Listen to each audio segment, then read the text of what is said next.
থাকতে পারে, মানে যে অবস্থা, এটা নর্মাল অগ্নিসংযোগে এরকম হয় না, কলেজ তারা উঠে যায়। তো সেই ক্ষেত্রে আমরা অনেক ধরনের আরো ভয়েস দেখতে পাচ্ছি আমাদের প্রতিবেশী রাষ্ট্রের যে অসহযোগিতাপূর্ণ মনোভাব। সেক্ষেত্রে আমাদের একটা জাতীয় ঐক্য খুবই প্রয়োজন, কিন্তু জাতীয় ঐক্যে আমি স্পষ্টতই কিছুটা বিভাজন দেখতে পাচ্ছি।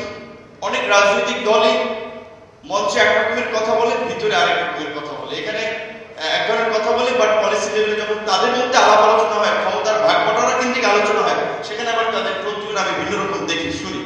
সেক্ষেত্রে যেটা আমাদের প্রধান উপদেষ্টা বলেছে যে ন্যূনতম সংস্কার যদি আপনারা চান, তাহলে আগামী বছর শেষের দিকে একটা ইলেকশন হতে পারে, তাহলে ন্যূনতম কিংবা এর চেয়ে যদি আপনাদের মাঝারি ধরনের সংস্কার থেকে আমরা কি সংস্কার মিনিমাম চাই, আমরা একটা জবাবদিহিতামূলক আইন শৃঙ্খলা বাহিনী চাই। এখন যেভাবে পুলিশ কিংবা প্রশাসনে অনেকে একেবারে প্রো বিএনপি জামাত হয়ে যাচ্ছে, তো সবাই দাবি করছে যে তারা বঞ্চিত।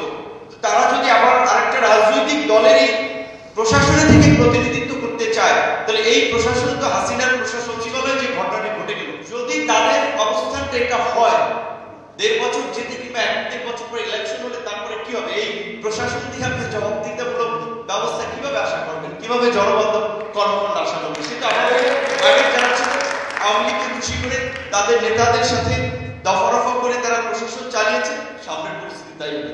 প্রশাসনের উপরে যেন রাজনৈতিক দলের খবরদারি কিংবা সরকার, মানে এটা তো একটা প্রতিষ্ঠান, সুতরাং সরকারের এমপি কিংবা মন্ত্রী চাইলে ইউনোকে চাকরিচ্যুত করতে পারলো, এই ব্যবস্থা যেন না থাকে সেটাও নিশ্চিত করা দরকার। সেজন্য জনপ্রশাসনের একটা কার্যকর সংস্কার এবং প্রশাসনের পদোন্নতির ক্ষেত্রে রাজনৈতিক বিবেচনা। আপনারা জানেন যে সচিব হচ্ছে এখন অনেকে, যারা অবসরে চলে গিয়েছে, তাদের ভেরিফিকেশন হচ্ছে।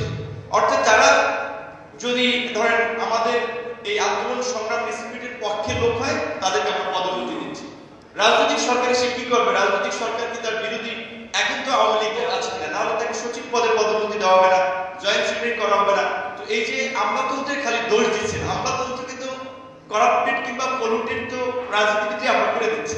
সেটা এই আমলাতন্ত্রের সংস্কার ছাড়া জবাবদিহিতামূলক কিংবা জনবান্ধব প্রশাসন সম্ভব নয়।